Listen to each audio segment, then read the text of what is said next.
నమస్తే, welcome to our YouTube channel world of BC.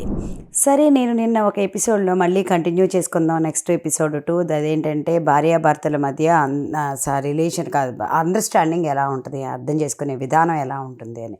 దానిలో చెప్పుకున్నాం మన నాన్నమ్మలు తాతయ్యలు ఆ జనరేషన్లో ఎలా ఉండేవాళ్ళు, ఎలా చేసుకునేవాళ్ళు ఒక ఎగ్జాంపుల్గా చెప్పుకున్నాం.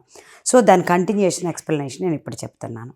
అదేంటంటే ఇప్పుడు ఎప్పుడూ కూడా ప్రతి ఒక్క మనిషికి నచ్చటం లేదు.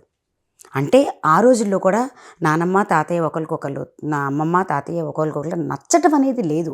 అది నచ్చటం అంటే నచ్చటం వేరు, బాండింగ్ వేరు. అంటే వాళ్ళు నచ్చటం అనే వర్డ్ కన్నా బంధం అనే దీనికి ఎక్కువ వాల్యూ ఇచ్చారు. సో తాళి కట్టారు, ఒక బంధం ఏర్పడిపోయింది, మన ఇద్దరి మధ్య ఒక బంధం వచ్చింది. ఆ బంధాన్ని మనం ఎలా కంటిన్యూ చేయాలి, మనం ఇష్టమైన విధంగా ఎలా మలుచుకోవాలి, మన కష్టం కలగకుండా ఎలా మలుచుకోవాలి, ఎలా దాన్ని సాఫ్ట్ అండ్గా పోనివ్వాలి అని చేసుకోగలగాలి. వాళ్ళంతా అది చేసుకున్నారు. మనం ఇవాళ పర్సనాలిటీ డెవలప్మెంట్ నేర్చుకుని కార్పొరేట్ వాళ్ళు వచ్చి మనకు పర్సనాలిటీ డెవలప్మెంట్ చెప్పటం వల్ల నేర్చుకోవటం కాదు, కౌన్సిలర్స్ చెప్పడం వల్ల నేర్చుకోవటం కాదు. వాళ్ళది నేర్చేసుకున్నారు, మీకు తెలియట్లేదు. మనకన్నా వాళ్ళే తెలియగలవాళ్ళు. మన నానమ్మ అమ్మమ్మలే డెఫినెట్గా మనకన్నా తెలియగలవాళ్ళు. వాళ్ళ దగ్గర ఇంత డబ్బు లేదు, వాళ్ళ దగ్గర ఇంత ఎక్కువ మంది పిల్లలు ఉండేవాళ్ళు, వాళ్ళకి బాధ్యత ఎక్కువ ఉండేది.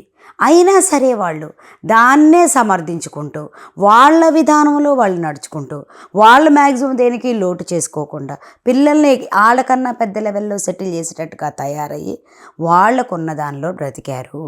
అంటే ఇవాళ మనం పడుతున్న టెన్షన్స్ వాళ్ళు పడలేదు. రీజన్ ఇదే.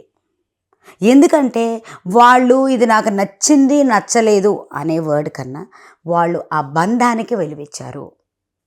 ఒకళ్ళు గట్టిగా చెప్తున్నప్పుడు రెండో వాళ్ళు తగ్గిపోవటం ఆయన విలువిచ్చారు. దానికి ఒకే ఒక్క వర్డ్ పెట్టుకున్నారు, అది మాట వినదు. అబ్బే మీ నానమ్మ మాట ఏంటబ్బా, ఇలాంటి వర్డ్స్. మీ తాతయ్య అస్సలు వినేవాళ్ళు కాదయ్యా, ఇలాంటి వర్డ్స్ ఆల్రెడీ మనం చెప్పుకున్నాం కదా. సో ఇక్కడ ఏంటంటే బంధానికి విలువిచ్చారు.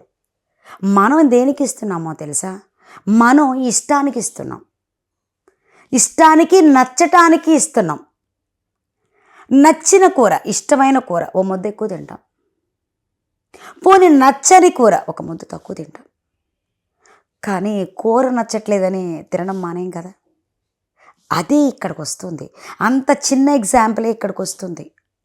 అదేంటంటే మన జీవితంలో ప్రతిదీ నడక సాగించినప్పుడు ఎదుటి మనిషిలో అట్రాక్షన్ తప్ప అండర్స్టాండింగ్, నచ్చపోటాలు ఉండదు. ఎందుకంటే ఒకరికి ఇష్టమైన పనులు ఒకళ్ళు చాలా సాక్రిఫైస్ చేసుకుంటూ వాళ్ళు సాక్రిఫైస్ చేసుకుంటారు. ఈ రోజుల్లో నిజం చెప్పాలంటే అమ్మాయిల్లో అది కూడా తగ్గిపోయింది. వీళ్ళని ఎంత బాగా చూస్తున్నారు, నన్ను ఎలా ట్రీట్ చేస్తున్నారు, నన్ను ఎలా డీల్ చేస్తున్నారు అని ఆలోచిస్తున్నారు. తర్వాత ఏంటి అనేది ఆలోచన లేదు, అంతవరకే.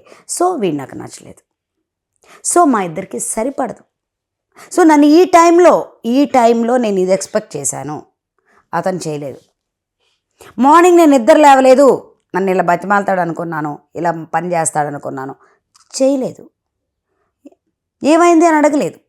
ఇవి రీజన్స్ విడిపోవడానికి. మీరు నమ్మరు, నేను ఒక కౌన్సిలర్గా చెప్తున్నాను, ఇవే రీజన్స్ వస్తున్నాయి. Majority of the reasons. నాకు అతనికి పడదు మేడం, మ్యాచ్ అవ్వదు. ఏంటండి మ్యాచ్ చూస్తున్నారా అని అనేవాళ్ళు గుర్తుందా మీకు? మ్యాచ్ చూస్తున్నారా అంటే మీనింగ్ ఏంటి? మనకి సరిపడా మ్యాచ్ చేస్తున్నారు పేరెంట్స్ వాళ్ళ పర్సెప్షన్లో. మనం దాన్ని ఏమనుకుంటున్నాం, రిలేషన్లో ఉన్నామని మాట్లాడుకుంటున్నారు ఇప్పుడు పిల్లలు. What is the meaning of relation? Relation అంటే ఏంటి అసలు? రిలేషన్ అనేది ఏంటి?